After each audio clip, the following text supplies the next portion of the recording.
Good morning, DawgNation. I'm Brandon Adams, and this is DawgNation Daily, the daily podcast for Georgia Bulldogs fans. We're presented today by Meriwether and Tharp. Happy to have you with us. Fun show today. I think we have a very appropriate golden shoe to give you today at the very end of the show. There's more chatter about a very bold idea that an SEC coach has. This starts to seem like it's building some momentum. We'll tell you more about that here coming up in just a little bit. Both quarterbacks that are competing to be Georgia's starter, we'll hear from them today. Brock Vandagriff, Carson Beck on a specific subject, and I'll explain why. I think this is good news for UGA no matter who ends up winning the quarterback competition.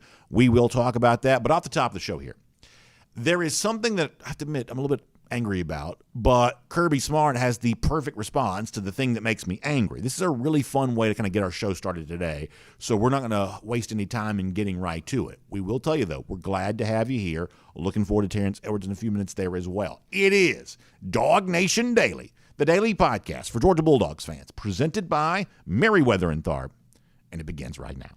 Today's episode of DawgNation Daily is brought to you by Meriwether and Tharp, your source for Georgia divorce. Find them online at theatlantadivorceteam.com. Presented by DawgNation.com. This is DawgNation Daily, the daily podcast for Georgia Bulldogs fans. Here's your host, Brandon Adams. You know, you would think I'd be in a great mood today. It's the home opener for the Atlanta Braves tonight. I've got my Braves jersey on today. Lucky enough to be going to the game tonight. The Masters starts today. One of my favorite sporting events, one of the single best sporting events in the entire sporting world. That gets going in Augusta. A proud moment for our state. I'm excited about that. So there's a lot going well for those of us who are sports fans here in the state of Georgia that you would assume that you couldn't slap the smile off my face today. I'd be such a great mood. And to a certain extent, I guess I probably am. But I am a little bit more bothered, maybe even more bothered than I should be, about something that I have read at the pages of DawgNation.com, quoting a story from ESPN. Let me explain it this way, and then eventually we're going to get to a happy ending on this because Kirby Smart's got the perfect retort to all of this. So if you go to DawgNation.com, you can read a story from Mike Griffith, who kind of looks at a story from ESPN.com as an examination takes place of what is it going to take to beat Georgia? Can anybody beat Georgia? Now, there's a certain tone to the article at ESPN.com that almost sounds like, could somebody please step up and show Georgia some competition? There seems to be a little bit of begging and wishing going on with some of this kind of stuff, which, you know, is enough to aggravate you maybe a little bit if you're a Georgia fan.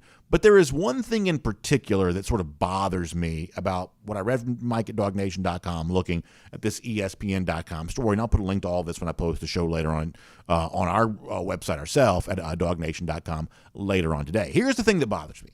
Somehow, some way, ESPN always seems to find an anonymous coach who's willing to rip Georgia. This was true before the Georgia-Tennessee game and before the college football playoff. It just seems like that somehow, somebody always seems to have on their Rolodex some coach who's willing to, under the cloak of anonymity, give some sort of salacious quote about something not quite being right about Georgia. Now, this one I'm about to read isn't as bad as some of the things we've heard in the past, but it certainly comes along a pattern of somehow, even though Georgia has gone, 29-1 of the last 2 years, won the last 2 national championships, for whatever reason, that's never quite enough to impress the collection of anonymous coaches that seem to be ready, willing, and able to be quoted by ESPN. Do you notice that? Am I the only one who notices that? Does that make me crazy that I am kind of pointing that out? But nonetheless, let me read this to you. Anonymous coach, ESPN. Of course, Heather Dinich, you're not surprised to find out that she's the writer in all of this. But nonetheless, here's the anonymous coach. Then the question is, can anybody beat Georgia this season? Now, here's what the anonymous coach says. Well, Alabama can. He says Missouri should have. He says the best thing that can beat Georgia is Georgia, but a fast-paced offense like Tennessee would have some type of chance. Alabama, obviously Ohio State. After that, probably not a lot. But I think the best opponent Georgia would have is Georgia not playing well because they are that dominating. That's Heather Dinich quoting this anonymous coach there at ESPN on that. Do you mind leaving that on the screen just for a second? Because I want to kind of get into this for a minute. Now, for the most part, this actually isn't that negative of a statement because the coach does, kind of reiterate here that they are that dominating. But the part that kind of aggravates you is this notion that it's obvious that Alabama can beat Georgia. Why is it obvious that a team that lost twice this past season could beat a team that went undefeated? There is a degree to which I think this offseason, Alabama has been continually inflated despite the fact that on the field last year we saw this program actually regress, and it is not obvious right now that Alabama has a capable starting quarterback currently in its program. They might. I guess you'd say they probably will, but it's not obvious that they do. So this notion that it's just a given, well, of course Alabama can. I mean, my gosh, it's Alabama. Well, last year Alabama didn't exactly feel like Alabama anymore. We may be in the midst of a change there on that.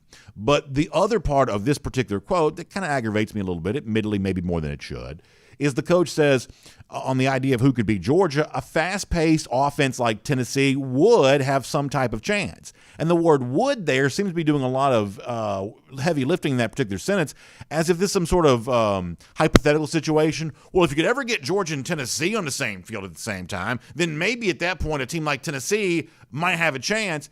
As if these two teams didn't just play a couple of months ago. And Tennessee didn't have a chance. Georgia could have beat it as bad as it wanted to, but it started to rain. Georgia didn't want to stand out there and get wet, so it got out of the game with an easy win. But that was a non-competitive game. That was not a competitive football game. Tennessee could not lift a finger to provide any resistance to Georgia on either side of the ball. And this idea that you want to have this hypothetical situation. Well, listen, Tennessee's offense so fast-paced, maybe they might be able to do this. Well, we saw that happen, and we also saw these two teams play, same coaches, going back in Knoxville in 2021. That game was even more of a blowout. So, let's not assume that the venue is going to change the result when these two teams play this season there as well. But nonetheless, that's the anonymous coach, a little skeptical about Georgia, and part of me wants to know, and you can bring that down now, part of me wants to know, when ESPN does this, is it always the same anonymous coach? Because that's the one thing that you never quite understand. Is it a different anonymous coach that's ripping Georgia every time? Is it the same anonymous coach each and every time? We're never quite so sure about that. But in this same story, ESPN.com, there was a coach willing to go on the record about Georgia, willing to be quoted on the record about UGA.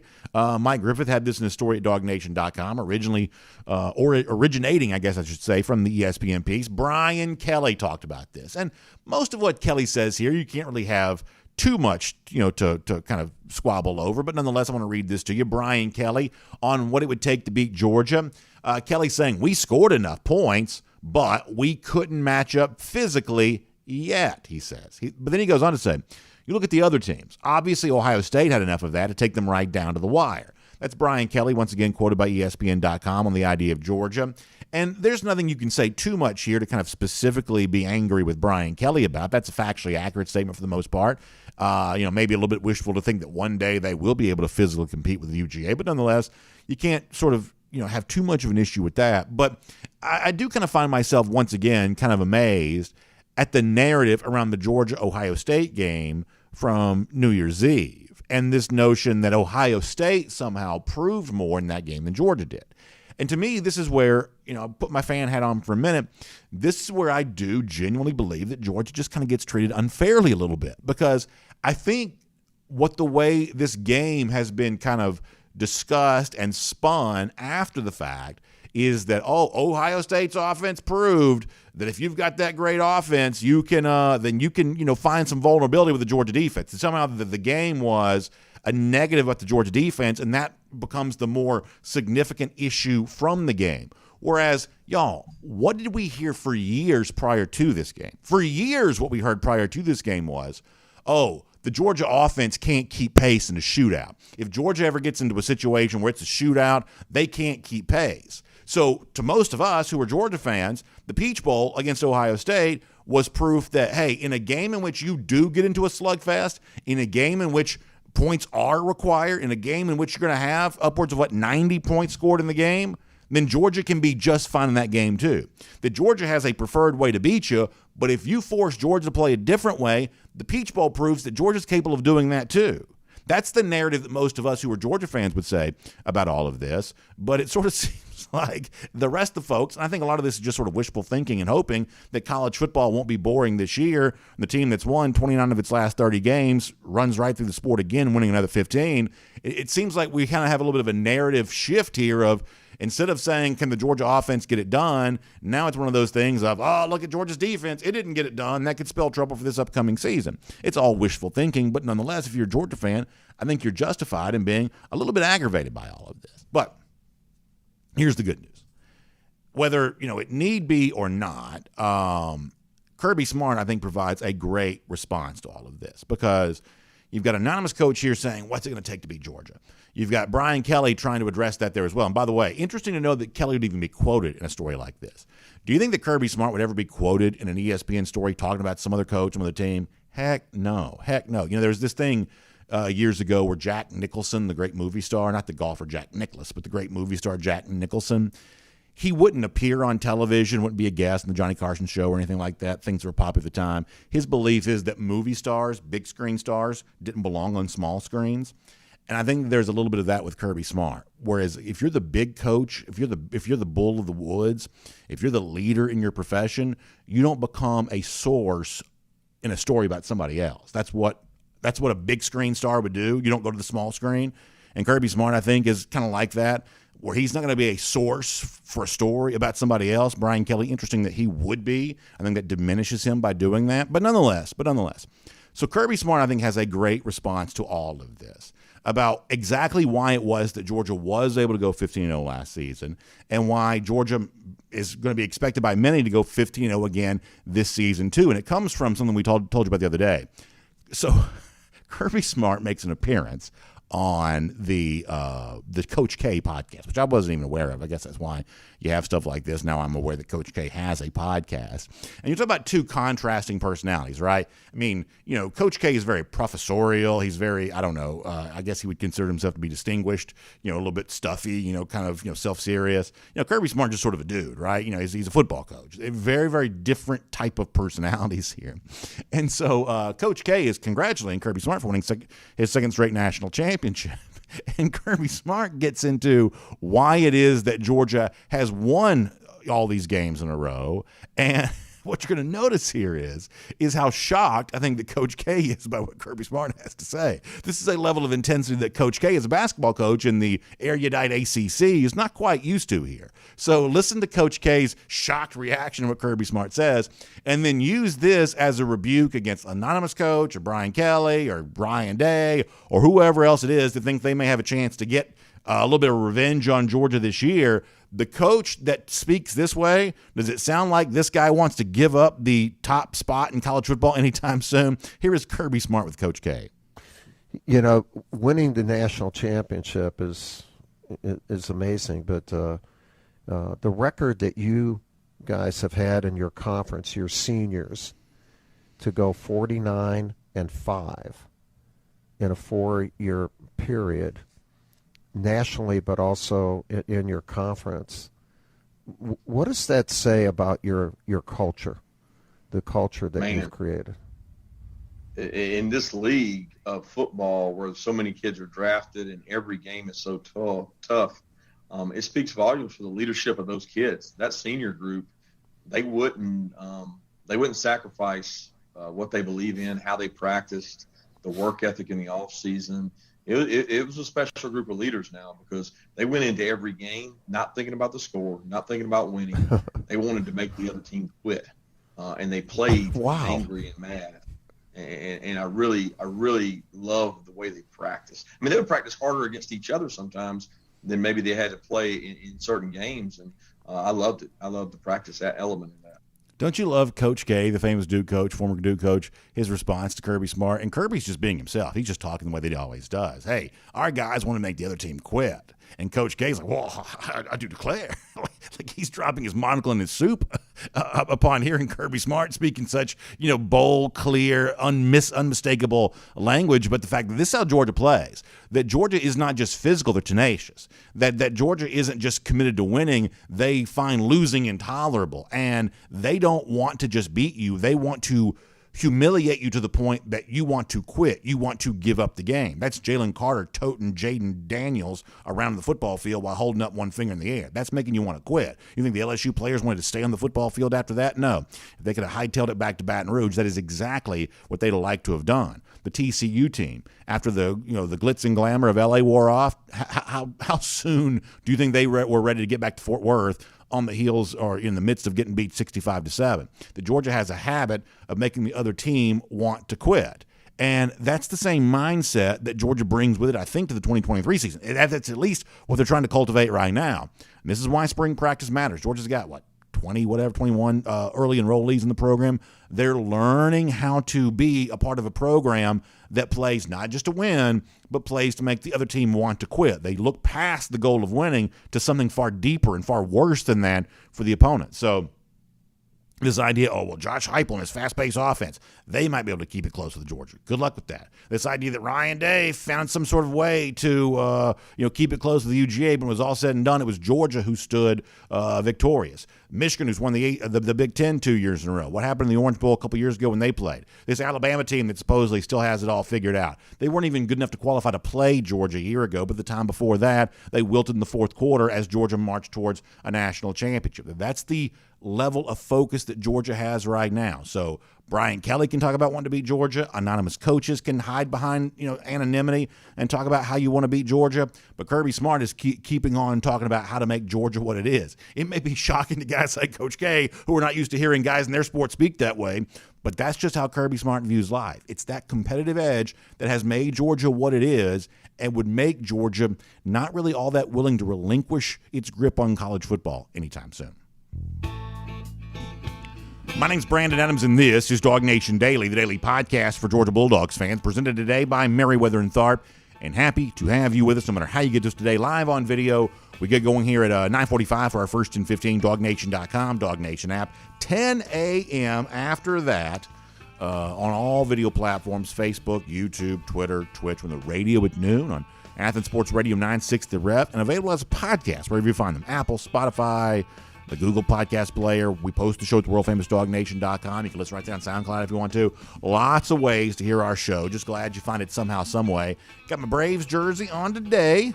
Looking forward to the home opener tonight for the Braves against the San Diego Padres. And our friends at Meriwether and Tharp, they're big Braves fans too. I've actually seen Bob and his wife Ashley at Braves games before. They love hanging out and doing all that kind of fun stuff. And they love all kinds of fun things. Obviously, big supporters of UGA and big dog fans, traveling to all these games all the time.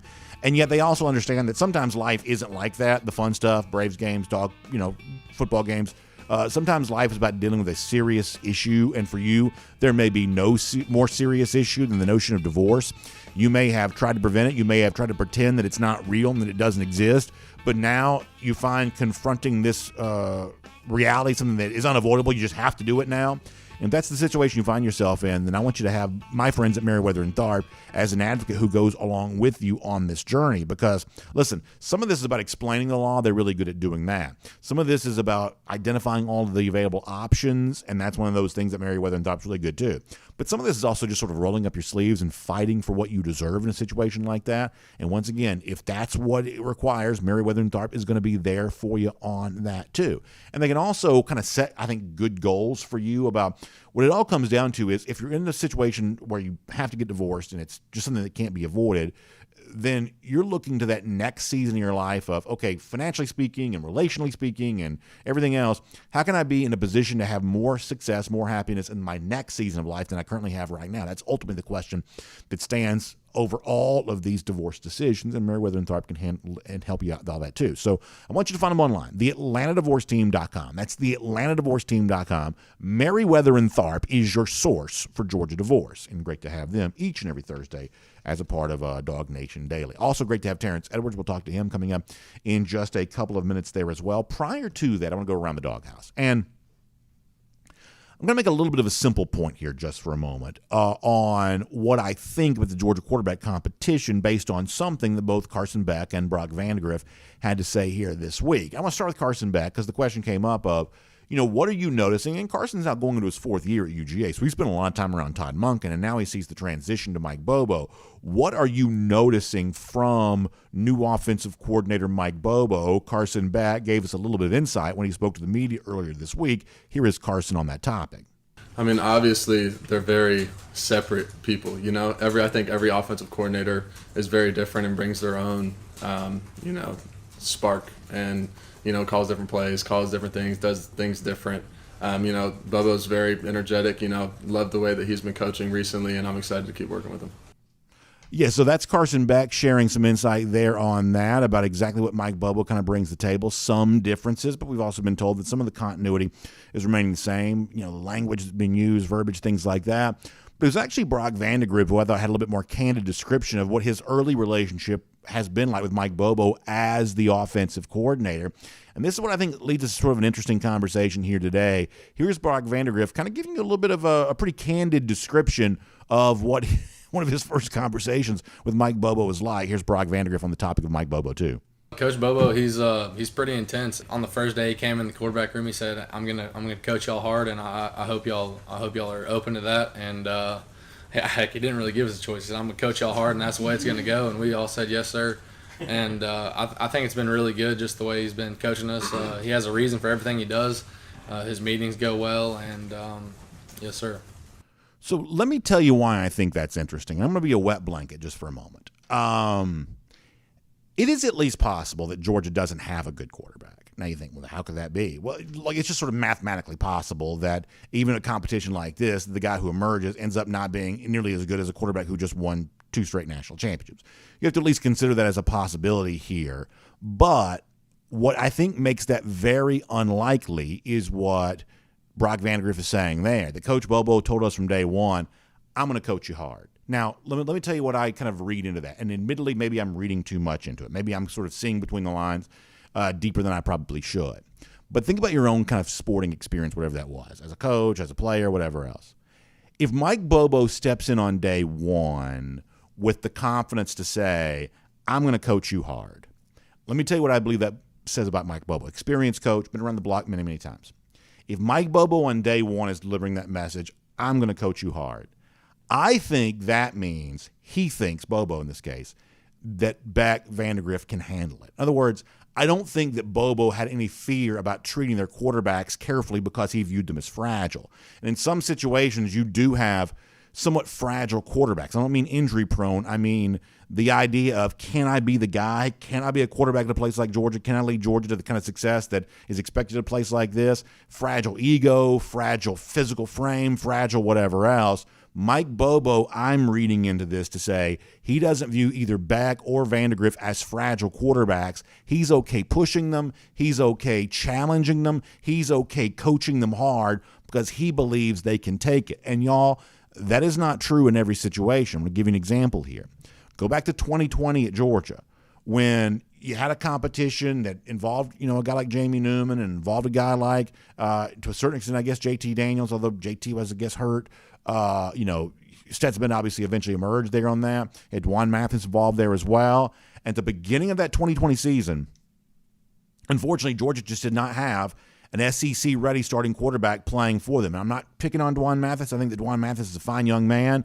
I think that he's an inspiring story in a lot of ways. God loves that young man, but he is not an SEC-level quarterback. And Georgia found itself in a real issue at the beginning of that 2020 season because of that. And some of what you heard about Dwan prior to that was, oh, he's doing so great. Dwan Mathis is really impressive during practice and this and that and that. And to me, admittedly, maybe more cynical than I should be, at times I was like, gosh, they must be really trying to build this guy up from a competence standpoint. He must really need it. Otherwise, they wouldn't be saying all these things, letting all this positive stuff leak out. Normally, Georgia plays defense against that kind of thing happening. But the fact that they were kind of pumping him up a little bit made me believe, gosh, they must really feel like Dwan Mathis needs an extra dose of confidence, and ultimately you kind of saw maybe why that was. Well, in this particular case, it's a completely different situation. You've got a guy in Brock Vandagriff that hasn't played before. You've got a guy in Carson Beck that hasn't played very much, but according to Brock Vandagriff, Mike Bobo steps up to begin with to start spring practice and says, hey, I'm going to coach you hard. I'm going to push you to be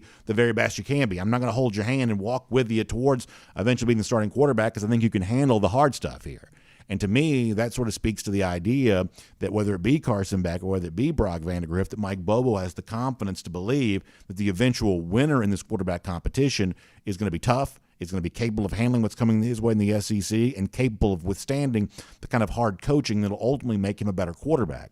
I think that's a really interesting statement from Vandagriff in describing how Bobo spoke to them, and I think it probably speaks pretty well of what Bobo ultimately believes is the potential of both of these quarterbacks. That is Around the DawgHouse here today on DawgNation Daily, presented by Meriwether and Tharp. Fun stuff continuing here at UGA Spring Practice. Terrence Edwards gave us some great stuff last week. Let's find out what he has on his mind this week there as well. As we talk to him, glad to have him and all of you with us here as a part of DawgNation Daily, presented by Meriwether and Tharp here today. From Athens and across the SEC or wherever the recruiting trail may lead, here's a DawgNation.com insider. So let me bring Terrence Edwards in on this. And Terrence, let me see if your kind of thought on this. That Brock Vandagriff said this week that Mike Bobo told them that he was going to coach them hard. And to me, that sort of speaks to a level of confidence that Bobo must have in these quarterbacks, because if you're worried about your guy, your eventual starter, not being able to handle that, or maybe he needs confidence because he's just worried about filling big shoes, quarterback at a place like Georgia, then maybe you go a little lighter, maybe go a little softer. But the fact that Vandagriff said that Bobo said he was going to coach him hard at least leads me to believe that Bobo must kind of like and trust what he has in this quarterback situation and let the competition sort of play out however it does. What does that tell you about what Bobo must think about these quarterbacks? I just think it's going to put them in position to see, can they take harsh criticism, see, can they take harsh coaching, because we need that quarterback. We need for him to have tough skin, because that position gets more praise than it deserves sometimes, and sometimes it gets more of the blame than it deserves sometimes. So I think that the staff is always trying to put the team in situations that it's going to come up at some point. I mean, just look at Stetson. I mean, he won a national championship for us last year.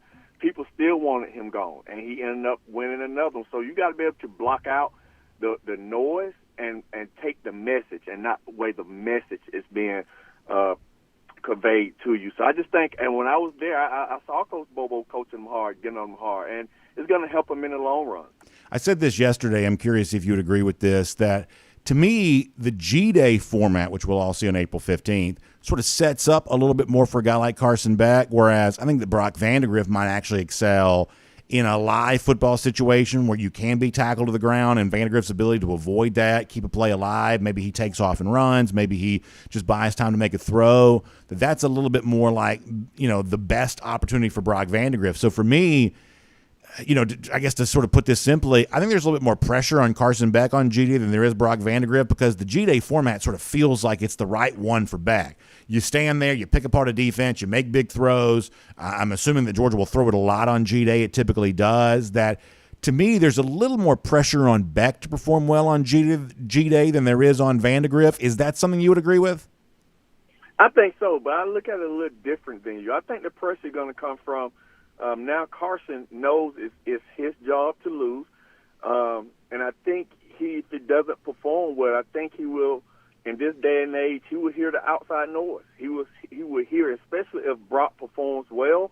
Now we ourselves, this show and all other shows are going to be to talk about, did Brock win the job? So it's going to be a lot of outside noise being talked about, and I think a lot of us don't have all the information, all the data that the coaching staff will have, and I think Carson just got to realize, and the fans got to realize, one spring game is not going to determine who's the starter. It's months and months of data that the coaching staff will have compiled, and they're going to put the best player on the field. But it's just the pressure of, can I take this team to the next level? Can I be the steady quarterback I could be? I don't have to be Stetson, and I don't think people are going to think he's Stetson, but just the pressure of let's just put it, I think Stetson is one of the greatest players in Georgia history. What he's done now, he has to follow those footsteps and try to keep us in the pantheon of the college football greats right now. Well, when you got a chance to see practice, anything that you noticed about these quarterbacks that you would have found interesting, anything from like visually seeing them in a practice situation that stood out to you?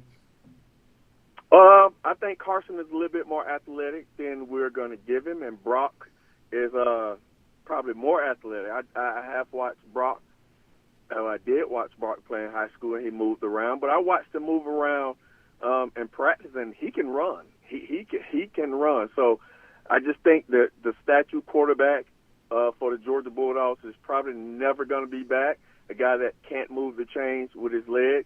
And we got to give Carson a little bit more credit for his athleticism as well. So when you were at Pace, y'all played Prince, right?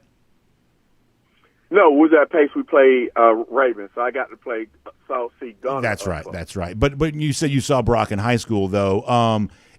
I think one of the things that like nationally has been misunderstood about Vandegrift because, he is athletic, but, at Prince Avenue, this was still a pass-first quarterback. This was not a guy that was looking to run, primarily or before he looked to throw the ball. I mean, I think in some respects nationally, people outside kind of the bubble of Dog Nation have kind of miscast Vandegrift as more of a running quarterback than he actually is because the guy that I saw in high school, even though he was athletic, this was still a pass-first quarterback. Oh, most definitely. He's definitely pass first.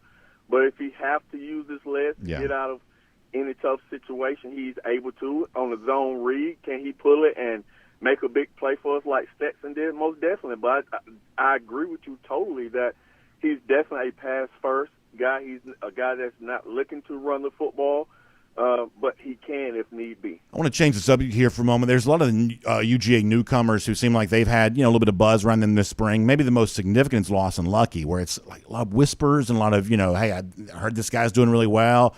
I had a chance to see Lawson play this past season for Norcross. He looked good in the game that I saw him in.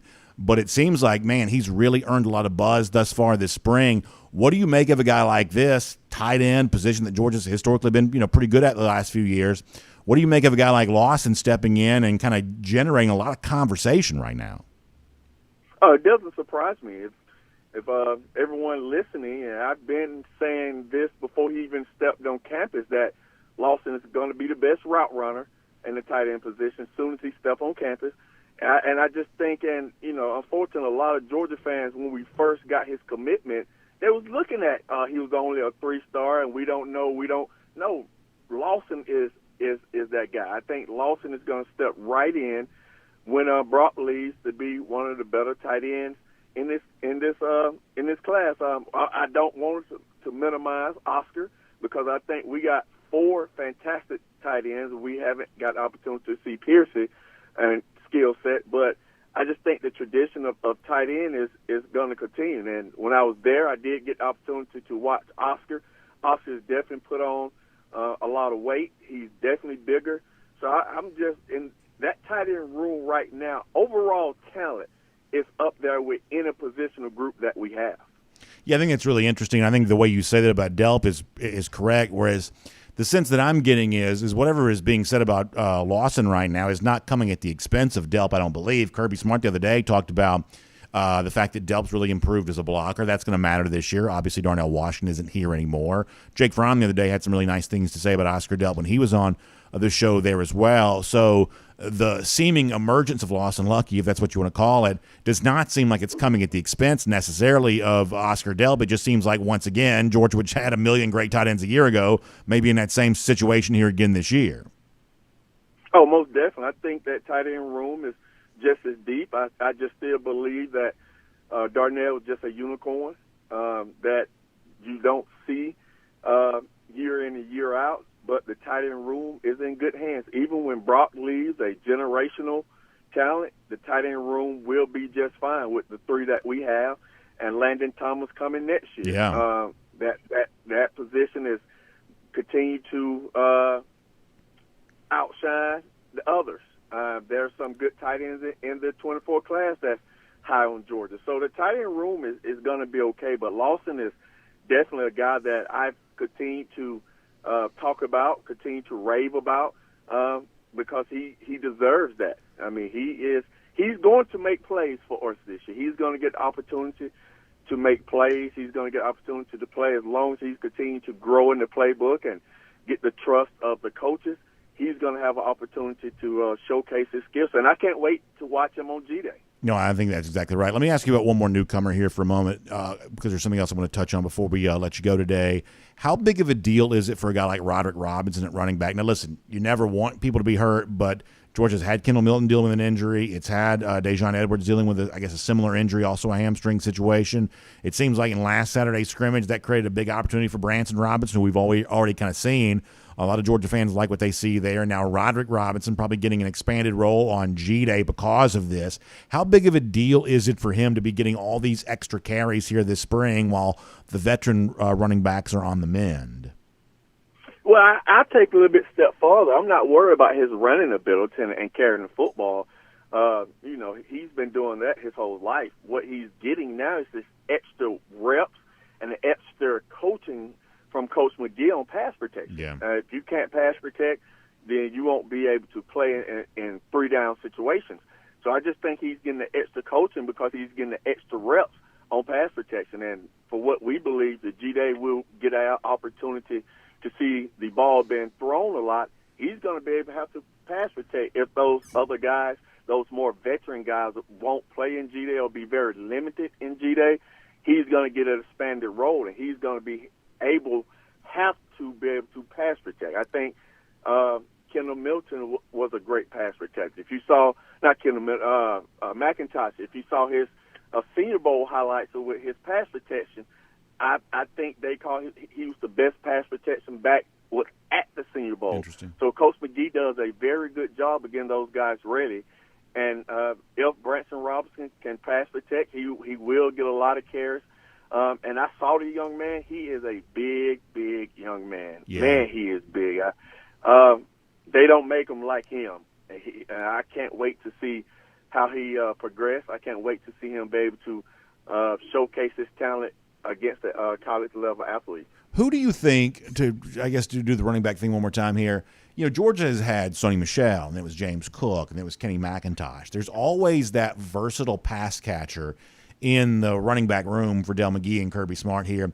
Do you see that guy on this roster right now? Someone's going to have to do more of that than they've done in the past. Who do you think has the best chance of becoming the guy that catches the ball out of the backfield for this Georgia running back group? Right now, with the experience, I have to go with Dejon Edwards, the guy, because I've seen him being able to catch the football. Is he Sony? Is he McIntosh? Is he Swift being able to catch the ball out the backfield? I don't think so. I don't think we have a guy on the roster that's in that category right now. So we're going to be able to manipulate explosive plays out of the passing game from the tailback from probably different ways because we don't have that guy on the roster right now. But I do like what I've seen.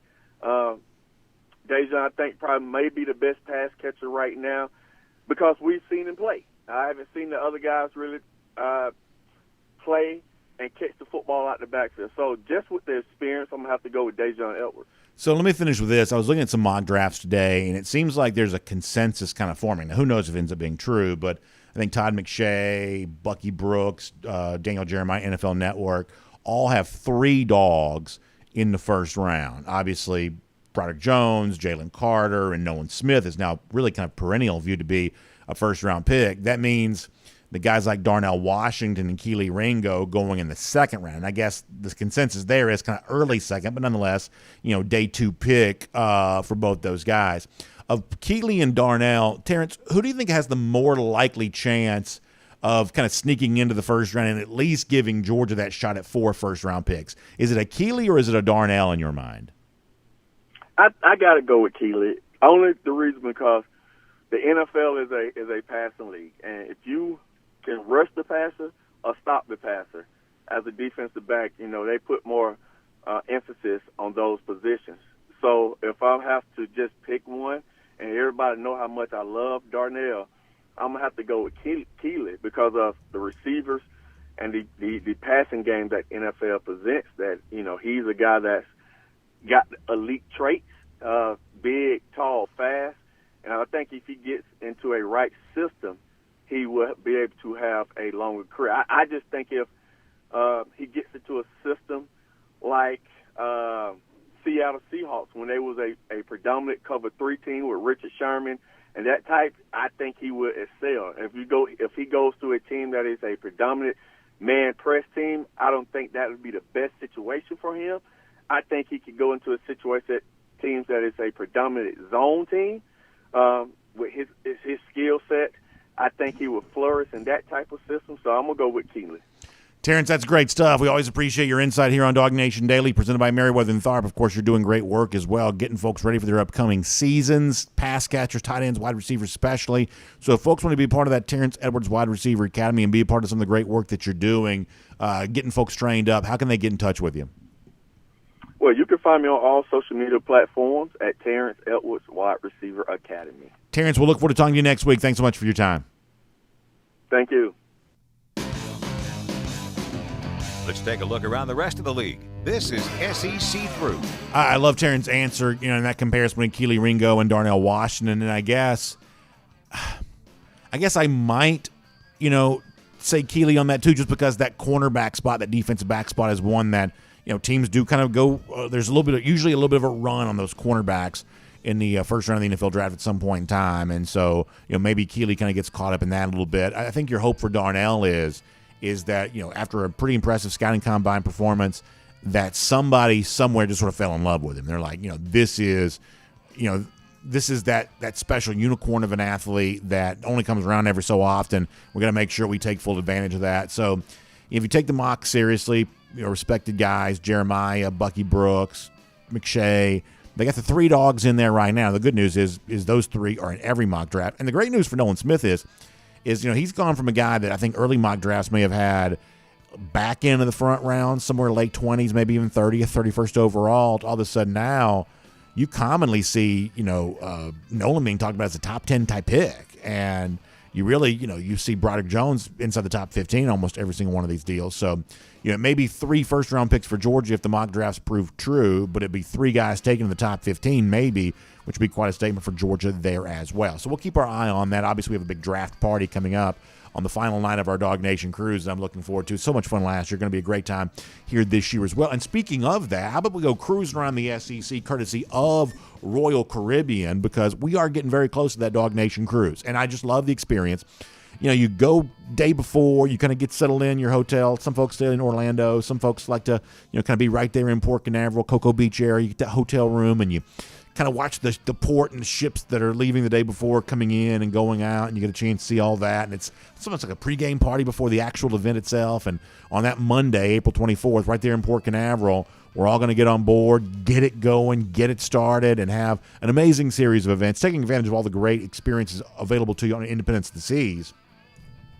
World-class entertainment, unbelievable dining options, specialty restaurants, all kinds of bars and lounges literally everywhere you turn, live music all over the place. It's just a wonderful entertainment experience. And then in addition to that, a great collection of special events just for those in the DawgNation cruise there too. So for so many of you who are going to be a part of it with us, we're glad you're there. And for those of you who want your own Royal Caribbean cruise vacation experience, our good friend Jessica Slater can help you with that. You can give her a call, 770-718-9147. That's 770-718-9147. Let Jessica help you out with all of your needs for a Royal Caribbean cruise vacation. If you want to check out a special website that she made just for DawgNation folks, you can go to royaldogs.com and find that connection with her there as well. royaldogs.com for a lot more on that. All right, let's go cruise around the SEC here. And I want to start with what might be some good news for South Carolina, as Gamecocks had a chance to host somebody here this week. Pretty interesting prospect. I shouldn't even say prospect, a little bit more of a sure thing. Derek McClendon was a defensive lineman at Florida State. Played a ton, started for the Seminoles, on the field a lot. Graduate transfer looking to leave Florida State. And McClendon, because he is a graduate transfer, is able to take those visits and be a part of the transfer process right now, whereas non-graduates have to wait until the portal opens up again to begin the month of May. But McClendon is on the open market right now and visited South Carolina here this week. So for South Carolina, who I think you would probably say was one of the losers in terms of who it lost from the transfer portal back in the winter, all of a sudden maybe has a chance to be a winner here, because if you're talking about a defensive lineman who is good enough to play on a good Florida State team and get that experience, that's the kind of thing that would have a chance of translating here to the SEC. And for South Carolina, that actually finished last year's regular season with a lot of momentum. Beating Tennessee, beating Clemson. Clemson went on to win the ACC, and yet South Carolina still got that win against them. Obviously, there's something to build on for South Carolina this year with, Spencer Rattler coming back at quarterback. But, finding enough on defense, finding enough just roster strength in general is obviously a big part of all of this. And that's what a guy like McClendon could provide. No, indication yet of what decision he's going to make. But he does apparently visit South Carolina. Gamecocks have a chance to kind of win a transfer recruiting battle. And keep in mind, that's a September game for Georgia, and you're kind of trying to figure out, okay, in a relatively light September, is there any challenge coming at any point in time? Well, a South Carolina team who Georgia manhandled a year ago but did play better at the end of the season, are they good enough to even be on Georgia's radar to begin this upcoming year? Probably worth considering there and watching the kind of off-season in Columbia to see what they're able to do as it relates to that. I also want to do my part to kind of be, I guess, fair and balanced, if you want to say it that way, One of the things I told you the other day is that I think it's been really interesting how quiet things have been in Alabama spring practice. And to me, the dog that isn't barking the most, I guess, or isn't barking the thing that the quietness that has sort of stood out to me the most here is you're not hearing anything right now, I don't believe, with Ty Simpson. Simpson was the backup quarterback, less experienced than Jalen Milroe, who got a chance to step in and play a lot last year when Bryce Young was injured. But a lot of Alabama fans were of the hope that Ty Simpson might actually overtake Milroe and become the starting quarterback. And maybe that still happens. But you certainly haven't, at least I haven't heard any example of, oh my gosh, Ty Simpson's just tearing it up here in Tuscaloosa. I haven't heard that. That has not been, a rumor. There's not been a lot of chatter related to that. And one of the things I told you was it has been very quiet around Alabama spring practice. Well, I at least want to give you one piece of positive buzz that we are hearing a little bit more of now. It seems like the former junior college wide receiver Malik Benson, it seems like he has had a very good spring. And so when you start to think about, okay, what are the building blocks here for Alabama to kind of get back into contention, to be better than they were a year ago? It seems like Benson's going to be one of those guys that maybe gets called upon to be that for Alabama. And I think it's important to point out just how much of Alabama's previous success has been propelled by wide receivers. And we can all insert our own wide receivers being injured jokes. Obviously, Alabama embarrassed itself with the way that it, complained about its injured wide receivers after the 2021 national championship. But it does speak to how important wide receivers have been. And you can see this for yourself when you look at former Alabama quarterbacks who were drafted very high, who are not exactly succeeding at a high level at the NFL. I'd say Mac Jones is a little bit like that. I would say that Tua Tagovailoa is definitely like that. These are quarterbacks that are kind of leaving something to be desired, left lacking a little bit with their pro career. When you look back on their college career, a lot of their success wasn't just propelled because they were great quarterbacks, but they were playing with an incredibly deep crop of wide receivers. That's what Tua had around him when it was Jerry Jeudy and Henry Ruggs and, Jalen Waddle and Devontae Smith. And that's also what Mac Jones had going for him in 2020. And then, even some of what Bryce Young enjoyed in 2021 was obviously, really strong wide receiver play. Last year, Alabama did not get the same level of receiver play, and the team just simply wasn't the same. So I will be fair and balanced on this to say that in the case of Malik Benson, he's generating, I think now, the former junior college guy, generating the kind of buzz right now that would lead you to believe that maybe Alabama can be stronger at wide receiver this year than it was a year ago, and that could make the transition a little bit easier for whoever emerges as that starting quarterback, be it Jalen Milroe, be it Ty Simpson. So we'll acknowledge a little bit of positive buzz coming out of Alabama on the former junior college wide receiver. And then finally there's this. We told you yesterday the Troy coach had spoken up about Hugh Freeze's idea for playing in a different opponent for spring games. The Troy coach said, yeah, we'll do this. Well, more emphatically than that, Trent Dilfer, who Georgia actually plays this year at UAB, one of the interesting offseason pieces of news was the fact that Trent Dilfer, former, Elite 11 coach, analyst. He's done all kinds of jobs in football, but most recently a high school coach. Well, Trent Dilfer's now the coach at UAB. Now, I think that Dilfer has a chance to be successful, by the way. But for now, he's just kind of a first-year coach, upstart program. And when he heard Hugh Freeze mentioning the idea of UAB being a team that Auburn would play, Dilfer has said, yes, please, please, please, please, let us play this game. So you've got Hugh Freeze saying he wants to do it. You've got coaches in state saying, yeah, we want to do it too. And I thought the Football Scoop had a pretty good article the other day about, well, if Auburn wants to do it, if UAB wants to do it, then what's just stopping them from doing it? There's no law in place that says you can't do it. So we're going to find out how much Hugh Freeze really meant this as an idea, because it's sort of getting out of the hypothetical range now, the hypothetical realm now, because you've got Trent Dilfer says, yeah, please, we want to do it. We'll be there. We'll come do it right away. We need this for our program. So I still believe that eventually this is not going to happen, because I don't know if the SEC wants this to happen, because eventually these group of 5 FCS programs are going to want some financial compensation for bringing their team over there. You're going to have to pay their transportation and nothing else. And so, spring game wise, I'm not really quite so sure how much of an appetite there is to kind of spend money that you won't get back in terms of some sort of form of revenue. This may be one of those examples where everything being about money kind of costs you the chance to see something fun. But it is interesting to know that Hugh Freeze said this, kind of a big name coach in the SEC, and several other coaches said, yeah, sign us up today. And so we're going to find out how serious some of these people were about what they really said, because it sounds like the option is there to do this sometime in the future if that's what they really want to do. And obviously I think most of us would be in favor of this. Even if it was a team like, say, mean, Georgia State, for instance, if we're going to say Auburn's going to play UAB, the version of Georgia would be playing Georgia State or Georgia Southern or something like that.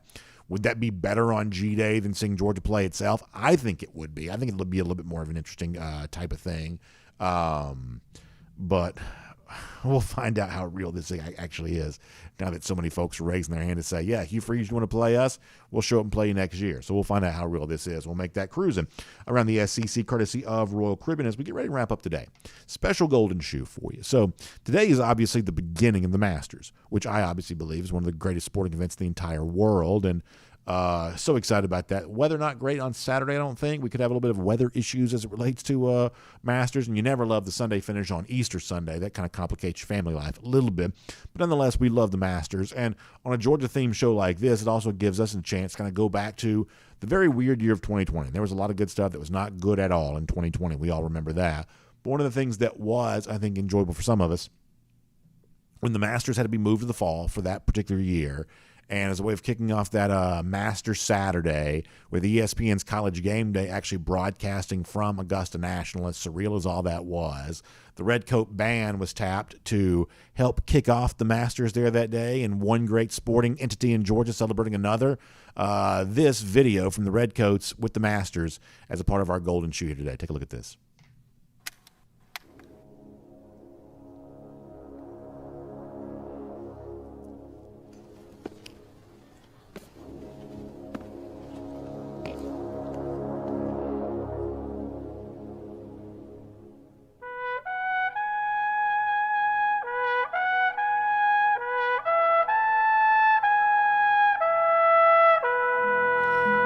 So, yes, indeed, the lone trumpeter there welcoming the world to Augusta National back in November of 2020 for the very, very strange edition of the Masters that was. That was certainly a very great video to see two things a lot of us love, Georgia football and the Masters kind of together there that particular day. So we'll give a golden shoe out to Augusta National and the Redcoat Band for what they were able to do back in November of 2020. And with that, we'll wrap up today's show. Yes, indeed. That was a lot of fun. And for those of you getting ready to enjoy some Augusta National here this weekend, hope you're able to do just that. Hope the weather cooperates with you enough to be able to do that. If you're selling in to watch it on TV, we'll get these rounds in.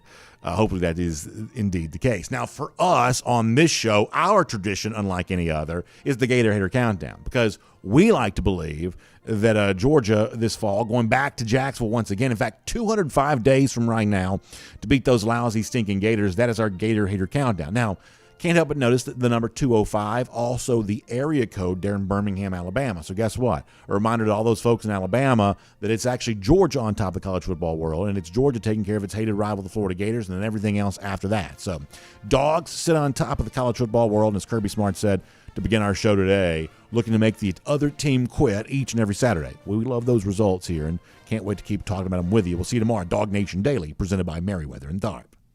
And on video, time now for our R.S. Andrews Cool Down. R.S. Andrews, the one you turn to for your air conditioning, heating, plumbing, and electric needs.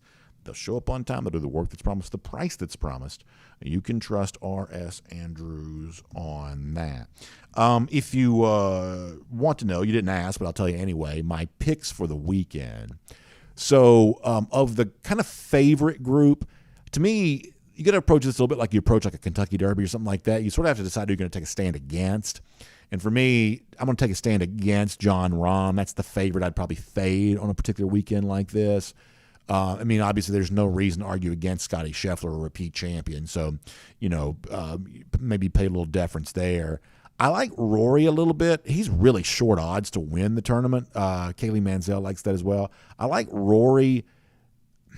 I almost would say more fun just to kind of bet him on a top 10 finish or something. That's probably minus money. But bet Rory in a top 10 with a chance to win it. If you want some longer odds, I like Sunjay M around 40 to 1. I like Justin Rose somewhere in the neighborhood of 70-ish to 1. Guys who play well tend to repeatedly play well at Augusta National. And those are a couple of guys who played better than not at pretty good odds. So that's my thought on the Masters. You didn't ask for that, but I'll give it to you anyway. And obviously we're looking forward to a fun weekend with all of that. Nice to know in this kind of Kirby Smart era for Georgia, we typically avoid Masters and G-Day being the same weekend. So now if we can just keep this off of Easter too, we'll be in good shape. All right, so let's dive in here, get your comments about Georgia football, and we'll see what's going on there. James Richard says, I don't want to see a live player win. Yeah, I think that's what a lot of people are kind of rooting against.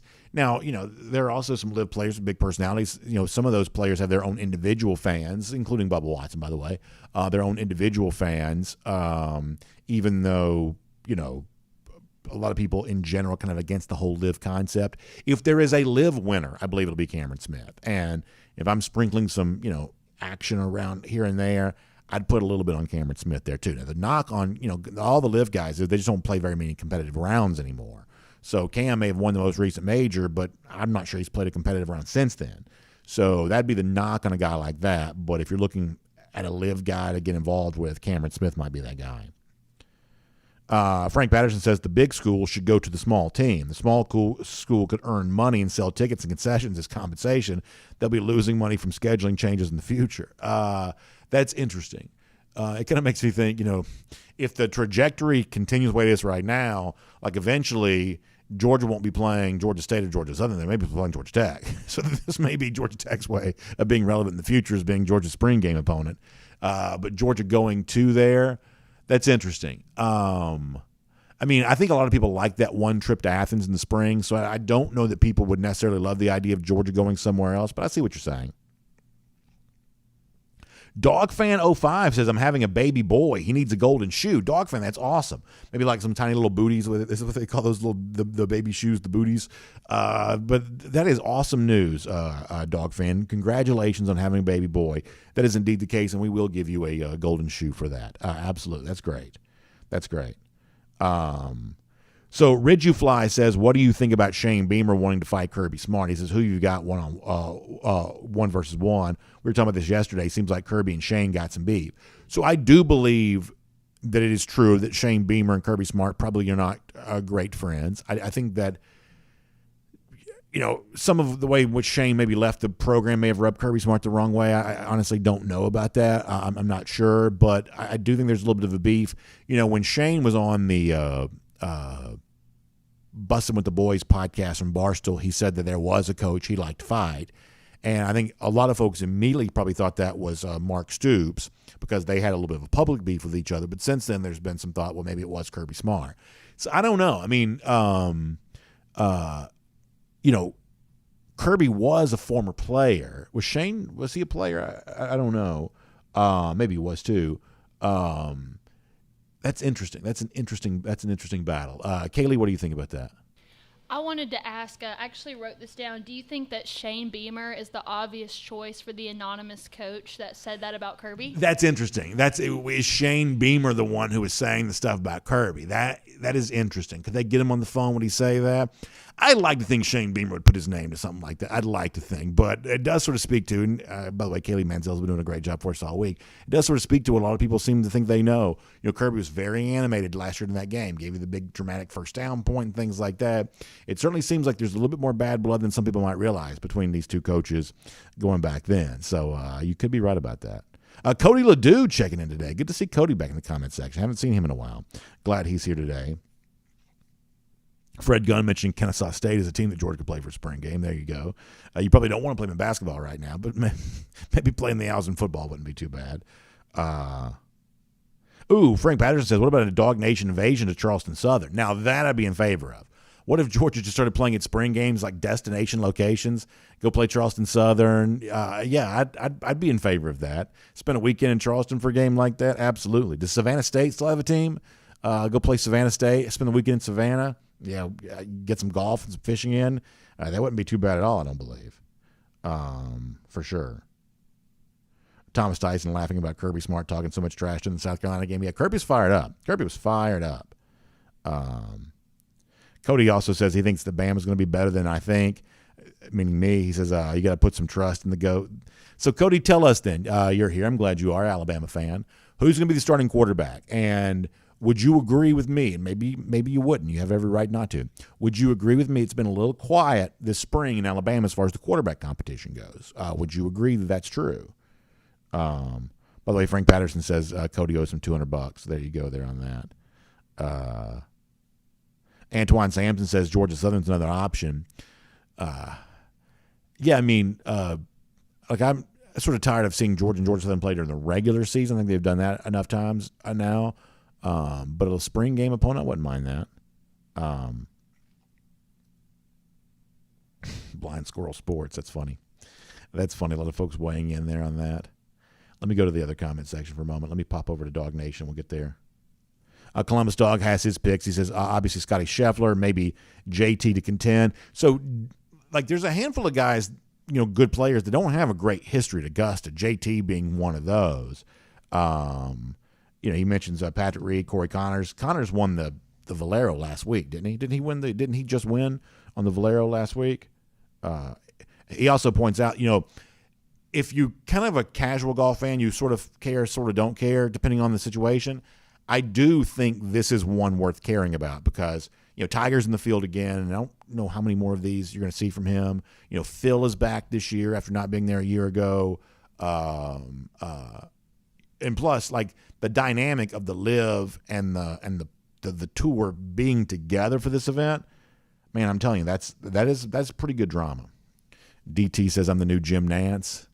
Jim is a guy that I really like, really, really like. And I love the control that he has over these sporting events. And I know that a lot of the internet thinks he's a little bit corny, but I think I'm probably a little bit corny too, maybe. So maybe corny guys stick together. Jim just broadcast his Final Four. And I always think about how amazing this week must be. You go from the Final Four, you call the championship game on Monday, then you're heading to Augusta, you're at the Masters. I mean, that's an amazing week. Not very many broadcasters can say they've put that week together as many years as he has been able to do it. He's still going to be doing the Masters, still going to be doing football. I guess he's just sort of stepping away from college basketball. I believe it's Ian Eagle who steps into that bigger role next year, who's a great broadcaster in his own right. But, yeah, Jim Nance is an amazing one. He is an amazing one. So Richard Dees asked a good question. He says, with Stetson having 7 interceptions in both championship years, can Georgia starting quarterback go below par on interceptions in a championship run in 2023? That is interesting. Now, so let me bring this into a conversation that we've had before. So I'm going to take Richard's question about the interception over under total. So let me see if let me pull up his stat line. So if you look at Bennett's stats, as Richard says, you got 7 interceptions in each of the last 2 seasons. So if you gave me a choice of my quarterback this year will throw 7 picks, but he'll throw more. Stetson's average over the course of the last 2 years, 28 touchdowns. He had 27 a year ago, 29 the year before that. So he's averaged 28 touchdowns, 7 interceptions the last 2 seasons. That's a 4-to-1 touchdown-interception ratio.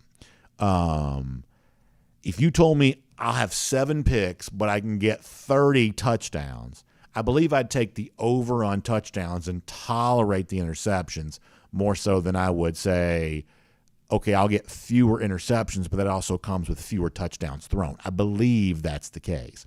Because I'm just going to give you a comparison here for a moment. Like, there's a way to, like, if you look at, like, Hudson Mason's stats from 2014, Hudson's a guy that did a good job of avoiding interceptions, but to really give your team the best chance to win, you'd like to have thrown more touchdowns. Yeah, so he only threw 4 picks in 2014, but he also only threw 21 touchdown passes. So oftentimes that really, really low interception total sometimes comes with a reduced touchdown total. So, Richard asked a good question. Can the new Georgia quarterback throw fewer than 7 interceptions? He might, but I would be okay with 7 picks if you also gave me that 30-plus touchdown number. I think I'd be okay with that. Let's see what else is going on here. Let me go to the Facebook side of things for a moment.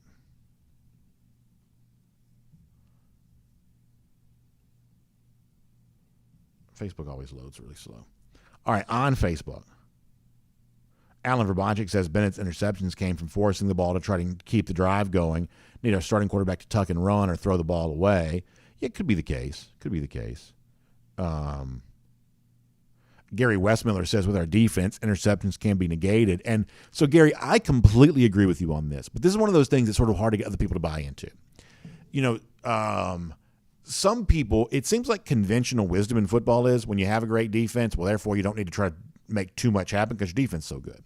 But I'm kind of like you, which is, hey, if your defense really is good, and in Georgia's case, great, then it's sort of okay to be a little riskier on offense because if you put the defense on a short field, oftentimes they're just going to be able to get off the football field anyway. That it seems like conventional wisdom is, well, when you have a great defense, then you shouldn't take too many chances on offense because you got a great defense. But if anything, if you've got a great defense, it ought to give you a little bit more bolstered confidence to take some chances on offense because your defense can bail you out on the occasional short field situation.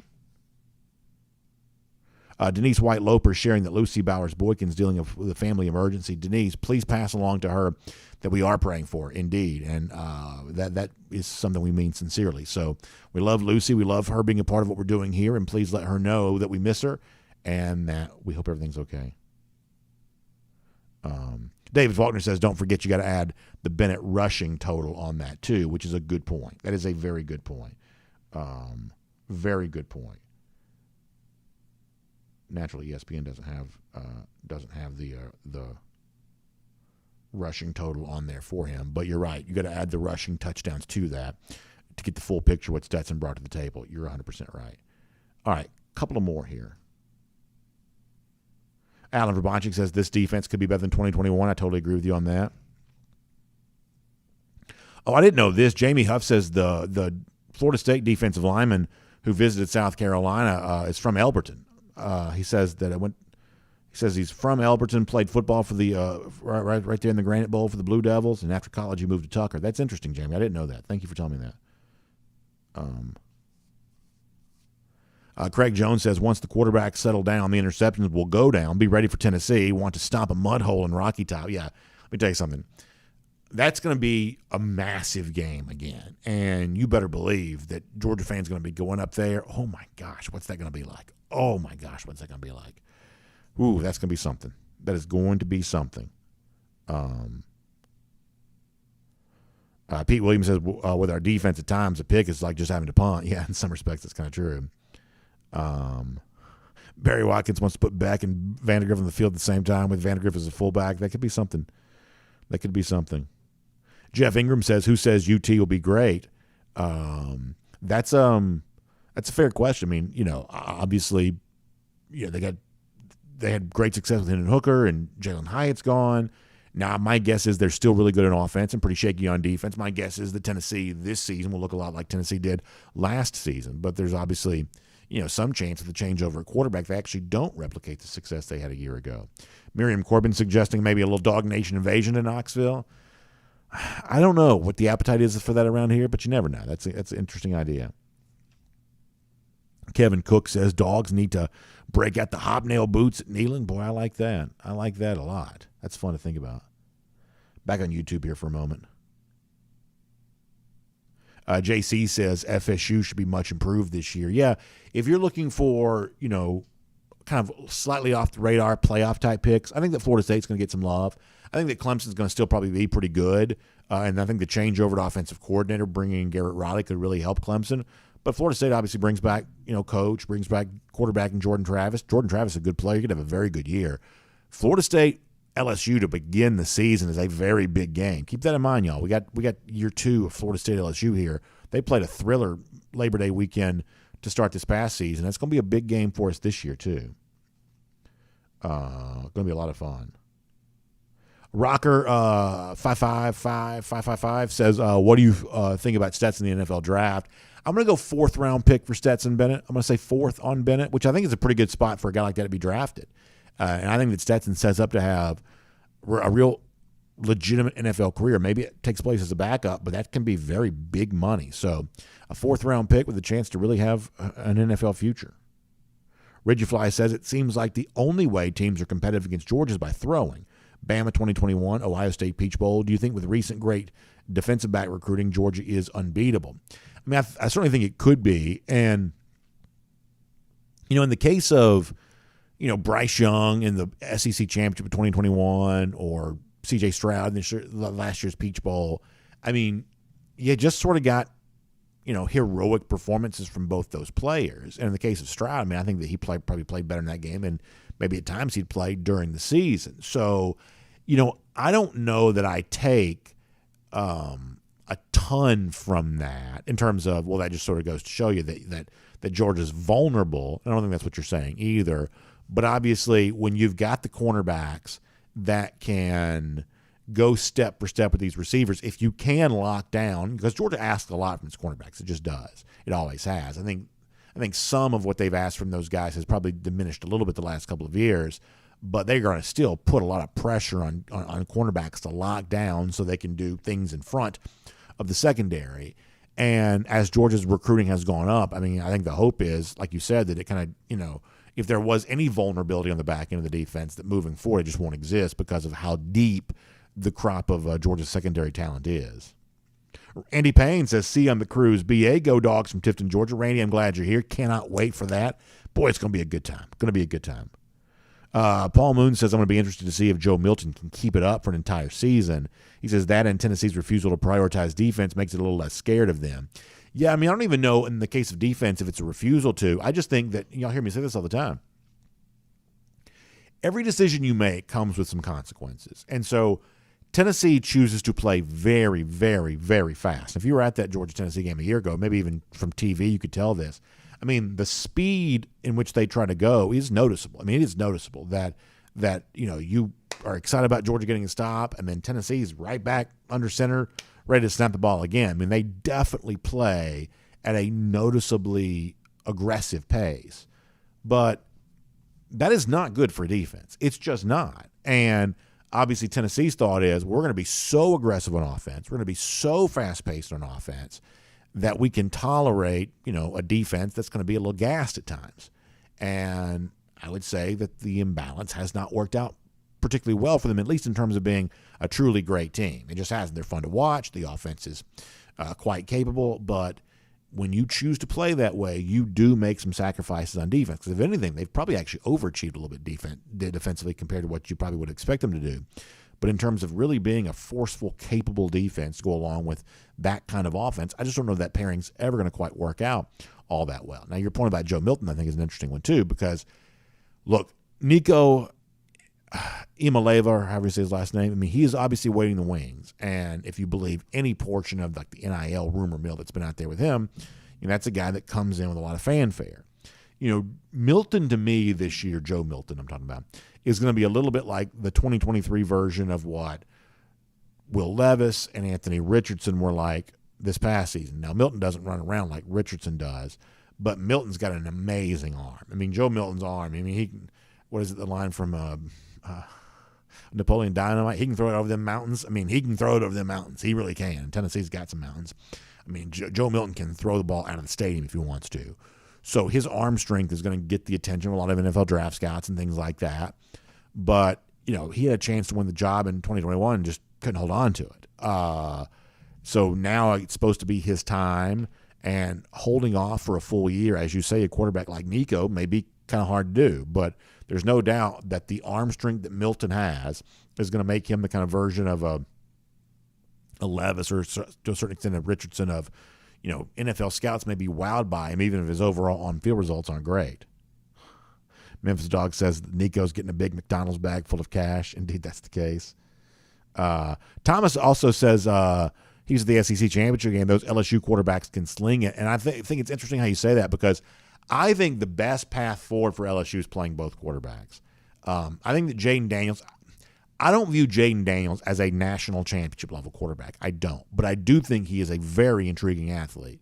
What you saw from Garrett Nussmeier when he came in that game after Daniels got hurt was, this is a guy who's a little bit more of a traditional passer, and he was very effective. Now, that was kind of a wild game and kind of a reminder of why Georgia doesn't play a lot of 50 to 30 games, because that was kind of a wild one.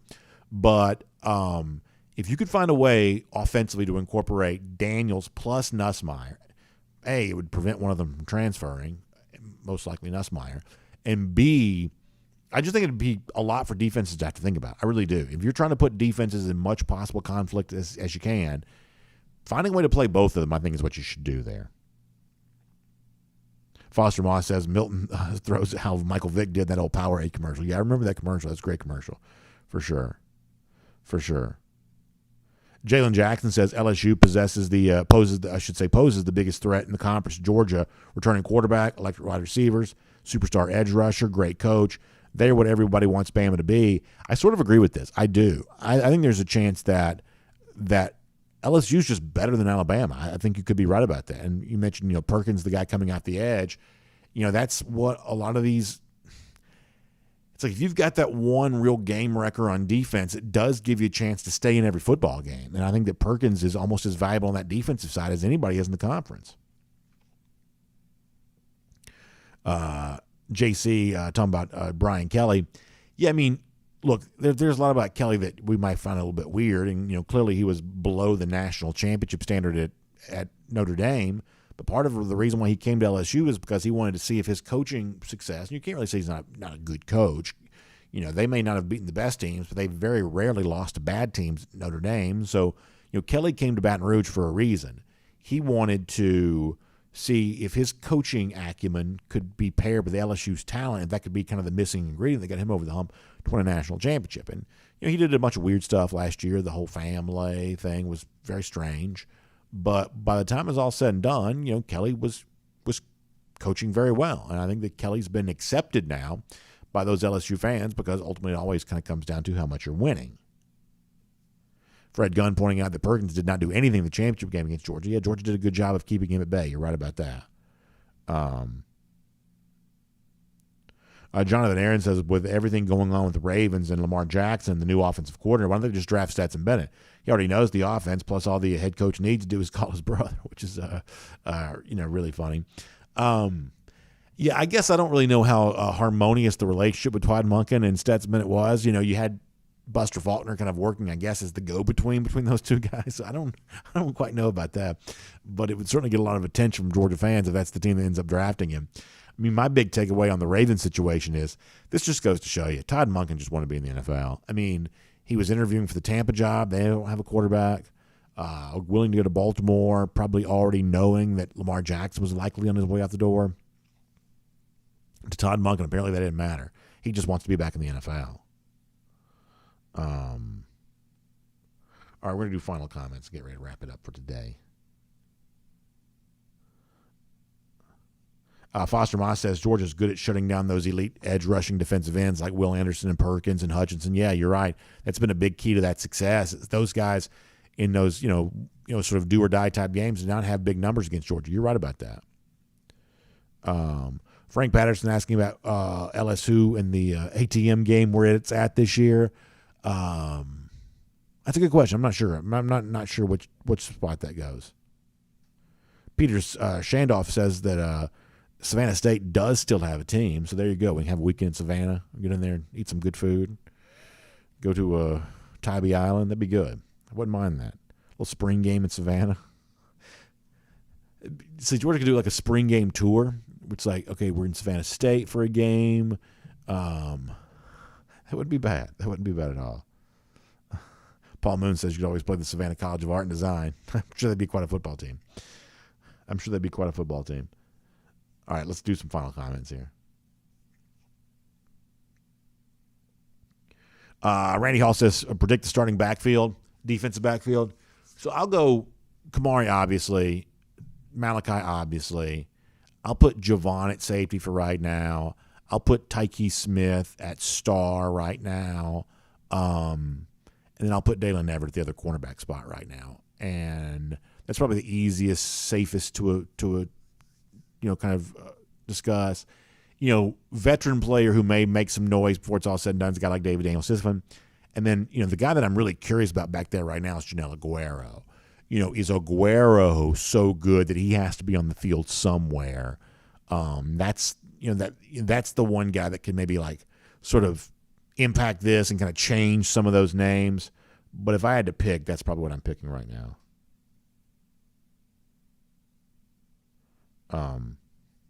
DT says, I've never understood the pairing of touchdowns and interceptions. They're two separate things. I think the deal, though, is that in most cases, interceptions kind of come, especially, large numbers of interceptions kind of come from a player who's trying to make something happen. And, because the touchdown pass is the hardest pass to throw because that's the thing the defense always trying to take from you is whatever's going to lead to a touchdown. And so if you're making the kind of throw that can result in a touchdown, then you are going to be more likely to throw interceptions because, to go back to a phrase that we had the other day, I think it was Greg McElroy who was talking about this, and we've talked about it plenty ourselves, is that willingness to throw it into a tight window, meaning you've got convergence of multiple defensive backs here, that ability to kind of put it in between that and make the play. PDT says, would you really want to go play a lesser school when you're wanting the best out of competition? You got to play the best defense to see just how good your offense is, vice versa. Yeah, that may be the case. And NFL teams like us, I guess, obviously do this. Somebody had this suggestion. For those of you who follow high school football, somebody said, what if there's a jamboree? Like what if Georgia hosted a jamboree and you played like one quarter against 3 different teams or something along those lines? Can you imagine that? Like if you were a stadium, you hosted that, you brought 4 different fan bases in, your own fan base, of course, you might could fill the stadium for that. You get it on TV. And here's the thing that we know. Coaches don't want to be embarrassed. And so you say, well, what if instead of playing, Troy or UAB, what if Auburn played Georgia? Well, the problem with that is like you just don't want to get embarrassed. And by the way, not just Auburn against Georgia, but if you're Georgia, I think Kirby Smart be the first to tell you that, hey, when Georgia plays Auburn in September, Georgia's more than ready. But would Georgia be ready to play Auburn right now? Maybe not. If they had to play today, Georgia's not quite Georgia yet, because what makes Georgia Georgia is a full calendar year of weight training, mental focus, sharpness, getting young players acclimated. The version of Georgia, if Georgia played Auburn in April, that's probably not the same version of Georgia that plays them in September, because it takes a full year to kind of get ready to be that version of Georgia. So coaches don't want to be embarrassed. But if you did a jamboree type thing where you have like a stadium full of fans, 4 different teams there, if you only played for a quarter, well, you can't really say that so-and-so beat you, right? It's like it's only 1 quarter. So there's a little bit of a face-saving opportunity there for teams that, might not quite be excited about, putting themselves on display in a spring situation. Because you see this sometimes in high school football where you'll have a scrimmage or 2, and sometimes these scrimmage results can be wild where, a lot of times in your mind, if you're following all this stuff, you sort of know who you expect to win. And sometimes it is not the way it goes down. Sometimes some of these teams are just not quite ready for scrimmages. Sometimes it happens that way. And but if you played the jamboree situation, you don't really have anybody getting embarrassed during a scrimmage. Everybody can kind of save face. Plus, you get more chance to see more teams. So maybe we'll push that as an idea. We'll host a DawgNation Invitational at Sanford Stadium. It'll be Georgia and 3 teams from close by.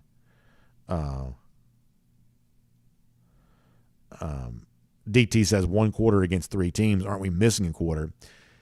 Well, maybe so, but I don't, I forget what the exact format of the jamboree is. But if you play 4 quarters, you have to play some team twice unless you bring in 5 teams.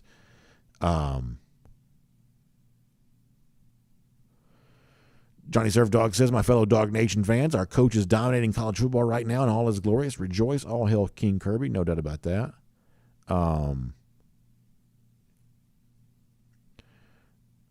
Let's see what else.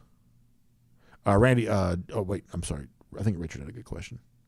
Yeah, Richard D says, if Alabama was gifted into the 2022 playoff and met Georgia, what element or strengths did Bama have that could have brought a win against Georgia?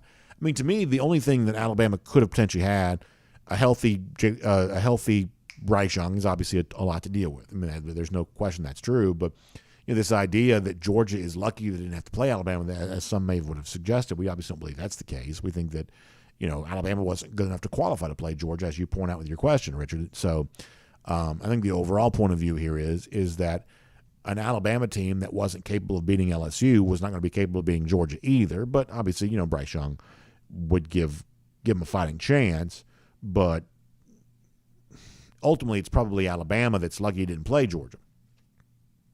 Because if it did and the result wasn't pretty, then some of the heat we think Nick Saban's eventually going to feel from his own fans, he may have felt that this offseason. Joseph Kennedy says, I don't want to risk an injury in a meaningless game like a scrimmage, which ultimately may be the reason that none of this kind of stuff happens. So, Joseph, that may be the reason that – and the Jamboree thing I'm mostly just kidding about. But to Hugh Freeze's idea, the injury part, maybe that's why this doesn't happen. But I think Freeze also said – I think he said this. Somebody said this. Is that if you play a different team, you're actually reducing your chance of injury by 50% because against another team, you only have half the players on the field, whereas in a spring game, 100% of the players in the field are your own players. So if anybody gets hurt, it's one of your guys. But if you're playing against somebody else, now all of a sudden your team is only half the players on the field, so therefore your injury risk has been reduced by 50%. Jerry Popham says, I don't particularly like any – let me read this. I don't like anything related to giving away anything about our strengths, weaknesses for free in meaningless ways, such as games where our coaches are not in control of what is shown. No to a change from basically what Jerry's saying is he doesn't want to play an opponent during the spring game because he thinks that could become film that could be used against him. That's probably true. It's one of the reasons why Georgia, I think, keeps it really, really vanilla during its spring game because they don't want that to be a game film for anybody. And I'm guessing all the teams can do it the same way. But I say this every year, and this is one of those things that I wish more people would notice. And I think that Georgia does it this way, and I do think Alabama does it this way too. So for the most part, Georgia's spring games are good on good. And other spring games are not like this. Y'all, other spring games around the SEC are essentially fixed. They're basically like manipulated, where you'll put the number one offense against, scrub defense as a way of finding some easy generic points being scored, and it basically results in a spring game that's a little bit of a farce because when you put the best offense against some of your lesser defensive players, well, they should score, and that puts some points on the board. Fans get happy because casual fans have a tendency to root for offense over defense, and that's basically what goes on. There are a lot of spring games in the SEC that if you really dug deep into who's on the field competing against who else, you'd find out these are, this is a work. This is a fix. Whereas Georgia doesn't really do that. Georgia has a legitimate competition where like the guy you're on the field with is your counterpart on the other side of the ball. And so at least that alone produces something that at least resembles a little bit more like real football from G-Day. So I say that every year, and I'm probably the only one that complains about this, but I do believe there's a lot of manipulating the narrative in a lot of these spring games. All right, we got to go. Final comments. Anything else? Barry Watkins says, great to be a Georgia Bulldog. Totally agree. Let's see what else.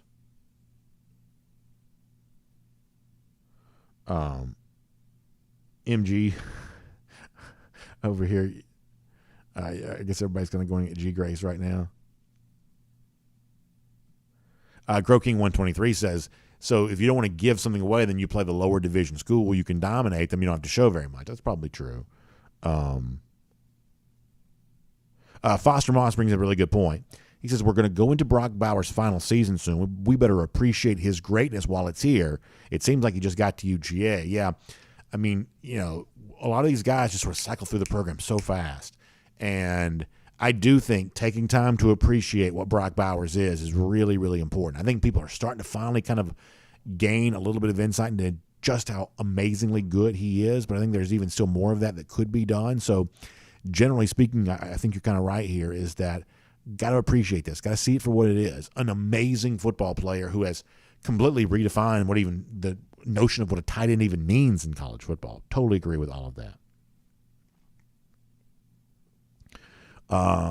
Let's see what else. Blind Squirrel Sports says, will we ever see UGA versus Kennesaw State on the football field? So right now, Kennesaw runs triple option, right? That's triple, yeah. So of all the teams that Georgia's willing to play in state, Kennesaw State may be the least likely because of the triple option, but soon to be KSU grad Kaylee Manziel joins us again. They won't call it the triple option. Brian Bohannon will get upset, so it's the spread offense. Spread offense, but it is basically an option offense, right? Yes. Yeah. So of all the in-state teams, Kennesaw State may be the least likely to draw Georgia in the spring game because I think when Kirby ran Paul Johnson out of college football, I think that was his way of saying we ain't playing triple option ever again. He called his shot on that, said if you beat him bad enough, you don't have to play it anymore, and that's exactly what he went out and did. So my guess is they're not volunteering to take triple option again anytime soon. Let's see what else. Justin Huey says he heard that Beck and Delp have good chemistry. That sounds good to me. Crow King 123, happy to have another Kennesaw State alum in the program here. Foster Moss says that Georgia should rotate between Kennesaw State, Georgia Tech, and Southern. Yeah, that's exactly right. Maybe in the future, Georgia Tech is a little bit more in common with the others than a traditional Power 5 for sure. All right. Anything else before we go? Yeah, Richard D says if a dirty coach or player from a rival team wanted to, they could target a player during spring. You could certainly do that for sure. And then finally over here, Miriam, thanks for the kind words. Appreciate that. All right, we got to get ready to go here. All right, y'all have a great day. Enjoy yourself. We'll come back. We'll have a big show to close out the week tomorrow. Recruiting Talk with Jeff Sintel. That is always a lot of fun. Also, check out the Atlanta Journal-Constitution online, AJC.com. I told you about being excited about the Masters. We told you about that, and there's plenty of great coverage from Augusta National online, AJC.com. Also, Braves come back home for the home opener tonight, 5-1 after a series sweep in St. Louis. That is not an easy thing to do, but that is what Atlanta did. So you can find that coverage online, AJC.com there as well. And then check out R.S. Andrews online, rsandrews.com for your air conditioning, heating, plumbing, electric needs. No telling how many Calcuttas and pools and things like that for the Masters Dari Pero is in from R.S. Andrews. I'm guessing it's a lot. But in the midst of all that, he's also taking care of you for your air conditioning. It's going to be 80s thing again today, so that's a reminder that spring's basically here. So go ahead and get that air conditioning unit tuned back up to factory fresh specs, just $99, and it'll keep you cool and comfortable all spring and summer long. So find them online at rsandrews.com for all of that. We'll see you back here tomorrow morning, 9:45 for our first and 15, 10 a.m. after that for DawgNation Daily, presented by Meriwether and Tharp. We will look forward to talking to you then.